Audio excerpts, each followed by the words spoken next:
Good afternoon, everyone.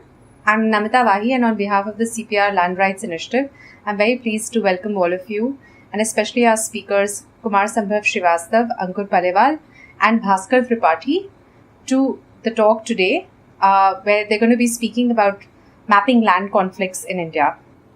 Sambhav and Ankur are both coordinating Land Conflict Watch, which is essentially a data journalism project that is trying to, as the talk title suggests, map all ongoing land conflicts in India.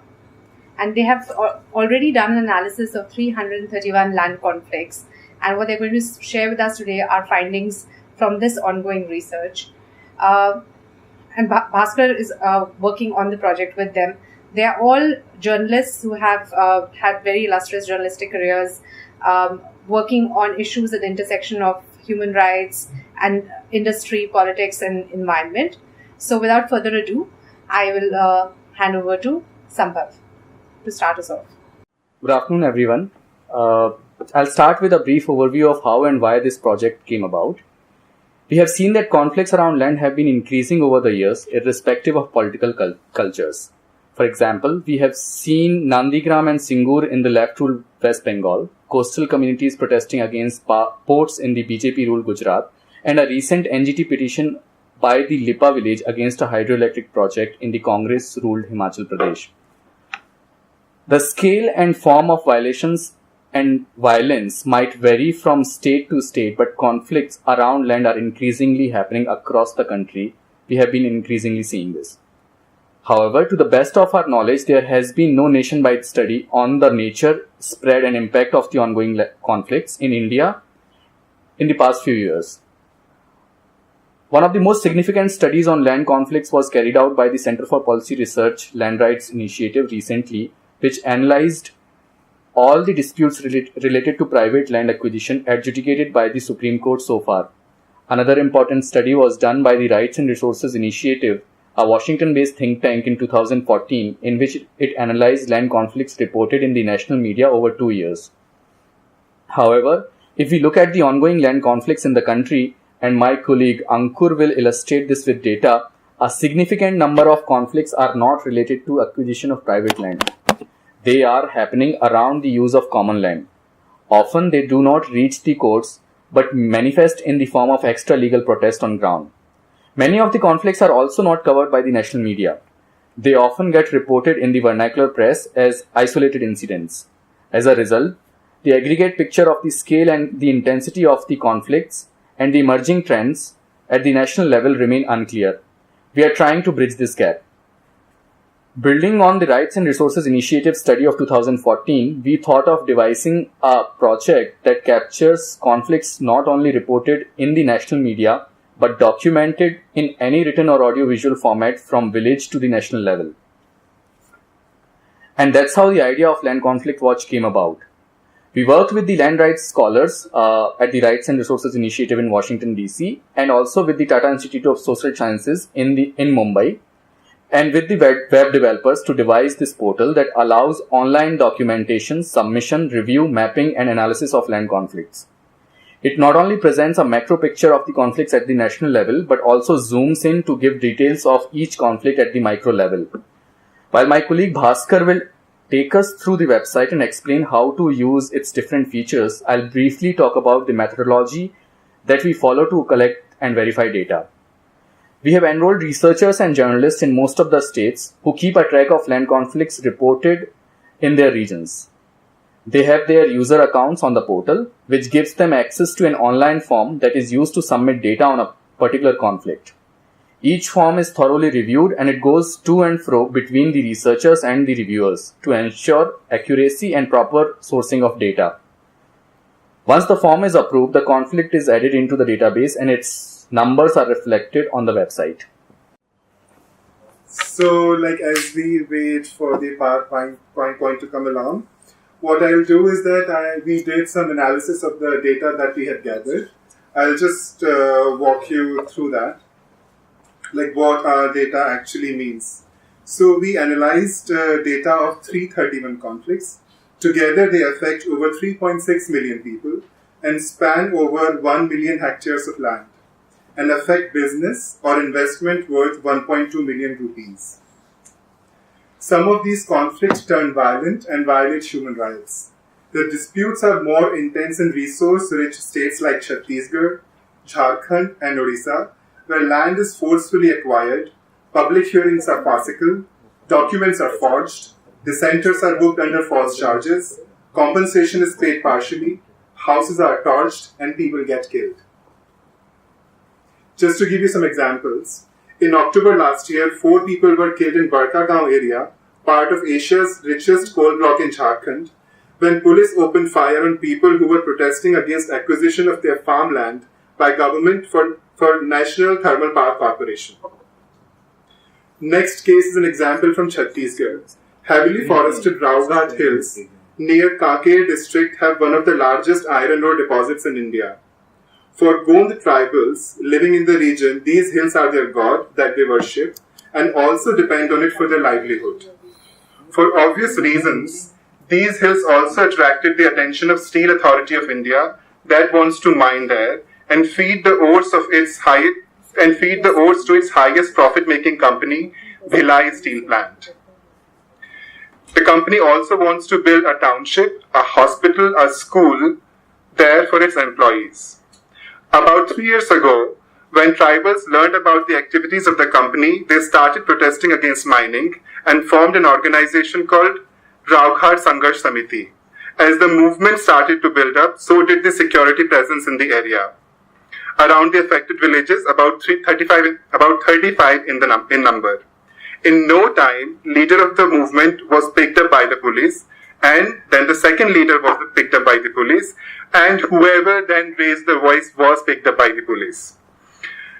People were beaten up, women were harassed. They were all arrested on the charges of disturbing peace in the region. This has created widespread fear in the region and has crippled the movement. People then took another route and filed a PIL in Chhattisgarh High Court on 2 grounds: that the hills are sacred, and first the process of implementation of Forest Rights Act need to be completed. The case is on. For the analysis, we divided the conflicts into 5 broad categories. Infrastructure consists of conflicts caused by development of projects like airports, roads, townships, SEZ, etc. All mining and industrial plants were put in one category. Power category included thermal, nuclear, renewable, hydro, and transmission lines. We created a category called land use for conflicts caused by non-industrial land use activities such as violations of Forest Rights Act, border disputes, ethnic conflicts, or natural calamities. And the final category of protected areas consisted of conflicts caused by conservation-related activities such as relocation of communities from national parks. We found that almost 80% of the conflicts arise out of the development and industrial activities, infrastructure being the single largest cause for about 50% of the conflicts. We analyzed conflicts by type of land as well.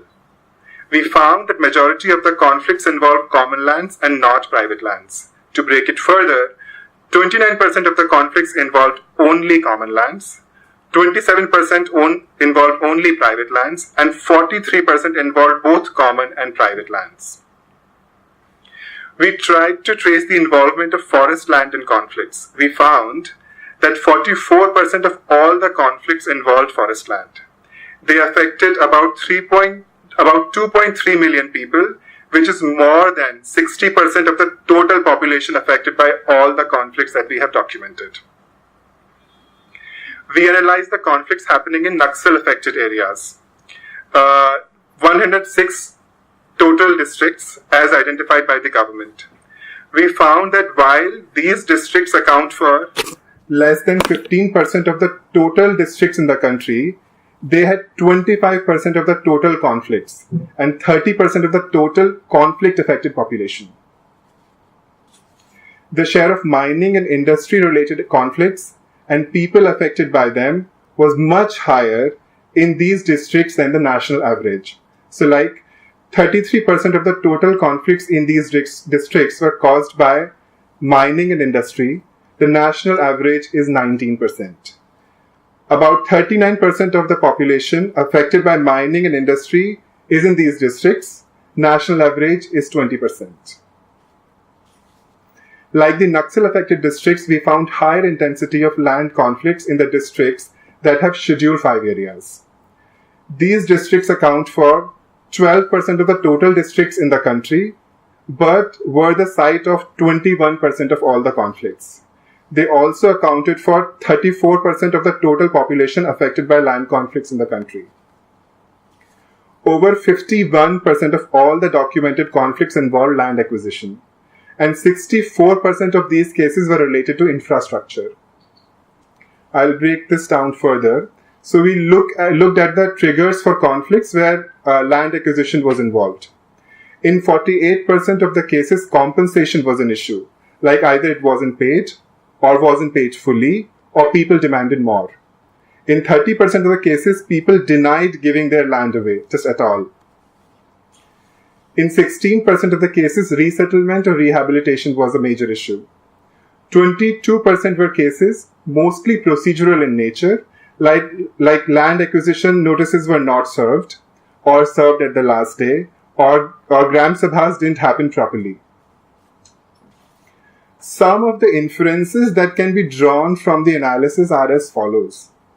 Predominance of commons as a source of land conflicts, with about 3/4 of the conflicts involving public lands. This points to poor recognition of customary rights over community lands. There is higher intensity of conflicts in Naxal-affected and Schedule 5 areas in comparison to the national average. Most of the conflicts related to private land acquisition are related to compensation and procedures of acquiring the land, which reflects that despite LARR 2013, issues around land acquisition are far from resolved. In future, as we go along, we'll add more layers of analysis. For example, we'll be collecting data on time series. That means which conflict took how much time to resolve. We'll be looking into the reasons of resolution of those conflicts. And we'll also be analyzing the comments that we have gathered from government and corporates about what do they think about these conflicts. I think I'll hand it over to Bhasker now. I'll just quickly walk you all through the website and features how to use it, and then we can discuss. Yeah. So these the filters on your right side, extreme right, in the blue section, are the filters that can be used to search conflicts on our database. If we use state, if you go on the state drop-down menu and select Chhattisgarh, and you select submit, then once the post page opens, you'll see that you get a list of conflicts from Chhattisgarh. You get a list of conflicts from Chhattisgarh. On the right side of your screen, you get the list of conflicts, and then once you look at the map also shows the spread and intensity of the land conflict by the colors and size of the dots. And once you scroll down, it's not showing here, but once you scroll down right below the map, you see a few numbers that talk about number of conflicts that we have reported so far from Chhattisgarh, affected land area in Chhattisgarh due to these conflicts, then people affected due to these land conflicts, these kind of figures. And these figures always correspond to the filters that you've put in the advanced filter section. And you can also play up with these filters. For example, if I want to know what kind of conflicts are going on in the protected areas of the country, I'll go in the sector section, I'll select protected areas, and then I'll select FRA, non-implementation and violation from the reasons option. And once I click the submit, I'll get the list of the conflicts that are going on in the protected areas of our country related to FRA. And the numbers correspond to the filter options. Will also tell you about the impact and spread of the conflict. Now, if you want to know more about a specific conflict, we can just click on any of the headline. For example, if we click on the conflict in Simlipal, conflict in Simlipal National Park. So basically, when you reach this page, the upper section has all the details that Sambhav has already spoken about, like when did the conflict start, number of people affected, and news links where the conflicts was reported in national media or vernacular press. And most of our, not in this case, but most of our conflicts also have documents attached, scanned copies. And then the summary of the conflict briefly tells you about the issue and the latest development about the conflict. For example, the summary here talks about what happened in Simlipal. So in Simlipal, almost 63 villages were relocated from the core tiger zone of Simlipal Tiger Reserve. About 40 of them already got their forest rights recognized in 2015. Even after that, they were relocated in January 2016. The people who got relocated claim that they were induced into relocating, but then forest officials draw a different picture. They told LCW that all the relocations were voluntary. Conflicts are going on different fronts in Simlipal right now, currently as we speak. 2 villages inside the core area resist the, let's say, relocation by Forest Department. 59 villages in buffer area are afraid of being relocated and they are protesting these days. And then there are Mankedia tribes. They are nomadic in nature. Mankedia tribes are contesting with the administration to get their habitat rights recognized. Habitat rights means that they collect this specific siali fiber from the core zone for their livelihood. So they want the right to go into the core zone and collect the fiber. Now, if I talk about further developments that we are going to do with the website, this post page in future will also include videos, photos, and hyperlinks related to the conflicts.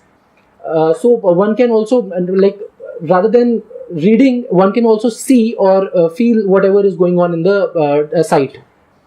And then I would want to clarify a few things. Data is still being collected. Numbers in each state or filter combinations partially represent the ground situation. Best available estimates were taken in terms of the numbers. A better picture will emerge as we get more conflicts. Thank you so much.